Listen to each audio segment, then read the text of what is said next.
This is the village of Hamed Ela and is more commonly known as Africa's hottest town. It has become nearly impossible to survive in this scorching hot wasteland that reaches temperatures of up to 130 degrees Fahrenheit or 54 degrees Celsius. And not only that, but with no roads leading in, it takes days on a camel to even get to this extremely remote destination. So wait, why does this place even exist? And not just that, but I mean, who lives here? What do they do for a living? Is there water, food, restaurants? I mean, these were all questions that I had to get to the bottom of. And after going through literally every article I could find on this place, I learned Africa's hottest town has a pretty insane story.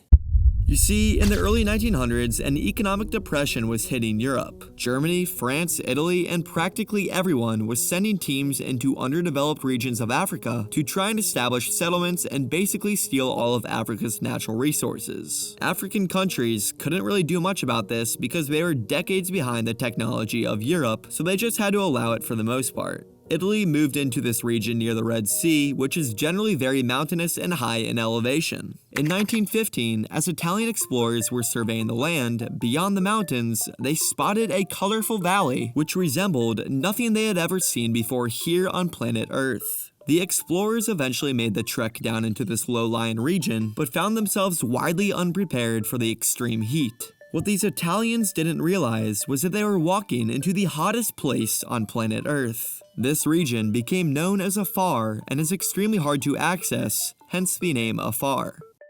Like hard to get to, very far away. This region was likely formed by a collapsed crater because of the extremely low elevation that drops down to 125 meters or 410 feet below sea level. The technical description of this place that looks like Mars is a terrestrial hydrothermal system around a cinder cone volcano in the Danakil Depression northeast of the Dallol range in Ethiopia, but unless you have a PhD in geology, this is essentially just a massive salt mine. Salt is an extremely valuable resource, so the Italians knew they had to take control of this newly found region, the only problem being, it was just too dang hot. So these Italian explorers did what any rational person would do and claimed the region as theirs, naming it Dallol, which means the land of different colors. And then they went back to Italy to regroup and strategize. Although Dallol was entirely within Ethiopia's borders, the government of Ethiopia couldn't do anything about it because, well, for one, Dallol is in the absolute middle of nowhere due to the extreme heat, and secondly, Italy was far more advanced than Ethiopia, so it's not like Ethiopia would even try and fight back. In 1917, Italy came back to their newly found salt mine with a plan. The plan was to build a railway from Dallol to a port off the Red Sea called Mersa Fatma. Shipping the salt and natural resources of the Dallol region out to the Red Sea would be extremely profitable given how many ships make their way up the Red Sea to go through the Suez Canal every year.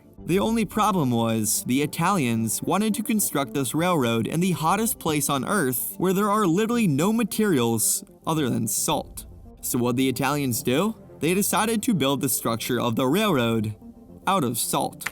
The salt blocks that were extracted from the land of the Dallol region actually proved to become solid building material, and by April of 1918, the railway was complete. The Italians had formed a small village which they also called Dallol right outside of Lake Assal, which is where the majority of the salt was. Dallol was uniquely hot, not only because the civilization was formed on land at such a low elevation, but also because of the gases that are emitted through the salt flats. Conical vents in Dallol act as natural exhausts of what lies under the Earth's surface. Boiling acid bubbles rise to the surface through the hot springs. The heat comes from literally every direction, and it's the kind of heat that the human body really isn't built to handle. Dallol has the highest average yearly temperature of any place in the world, coming in at 35 degrees Celsius or 96 degrees Fahrenheit. The average daily high is often over 46 degrees Celsius or 115 degrees Fahrenheit, and the nights really don't cool down much because of the acidic air venting out of the salt flats. The highest temperature recorded in Dallol was an insane 54 degrees Celsius or 130 degrees Fahrenheit.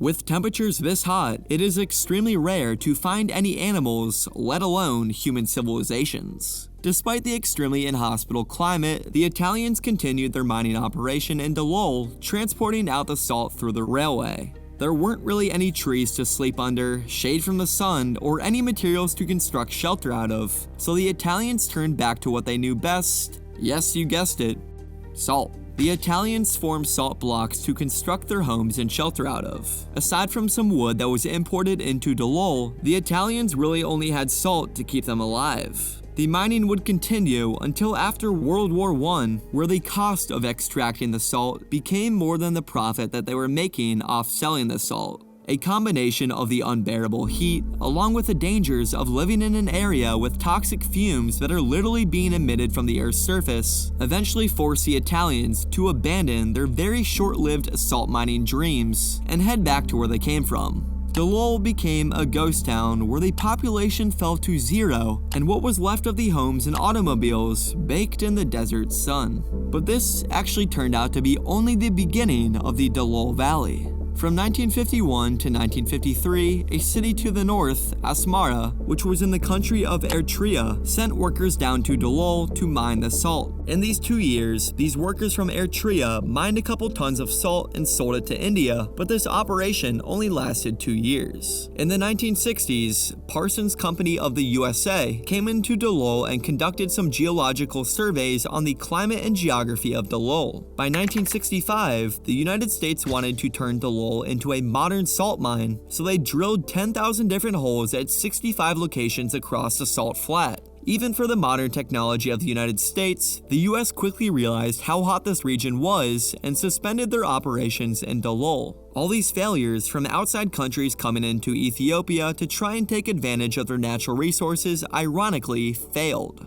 These failures left only one group that was left to try and take advantage of the abundance of salt. That one group was the natives of the nearby Ethiopian villages, which are more commonly known as the Afars. Now, all of these nearby villages weren't really so nearby. Ethiopia is actually the highest elevation country in all of Africa, so the Ethiopians don't have to live in the extreme heat of the Dallol Valley. When the Afars came into this region, they first tried settling in the abandoned civilization of Dallol. All that was left here was the scraps of metal and salt blocks. The Ethiopians realized that rebuilding a new civilization here would be near impossible given the extreme heat and toxic fumes, so they decided on moving a couple kilometers from the salt flat to an area that was still equally as hot, but would at least have less toxic fumes circling the air. This new civilization would be called Hamed Ela. Fast forward to today, and Hamed Ela has a population of a whopping 4,000 people, all living out here in the hottest civilization in the world. The average temperature of Hamed Ela is shown in this graph, where the average daily high goes all the way up to 35 degrees Celsius or 95 degrees Fahrenheit, and the daily low goes down to 24 degrees Celsius or 75 degrees Fahrenheit. This is obviously the yearly average, so you can only imagine how hot these summers get. The local Afars have constructed huts made out of wood and plastic. It is often too hot in these huts to sleep, so the Afar people will sleep outside under the stars on their beds. As you can imagine, the living conditions here are extremely tough, where there is no electricity and very little water. Most of the inhabitants of Hamed Ela make their living from the salt trade. They extract the salt from Lake Assal and then use camels to carry the salt to the closest nearby settlement, Hamed. This is an extremely difficult trek. Since it is too hot to walk during the day, even for the camels, the trek is done only at night and normally takes 2 to 3 days. Even Hamed is an extremely small civilization in the middle of the desert, so often this is just a pit stop before the camels and Afar people make their way to the next closest city,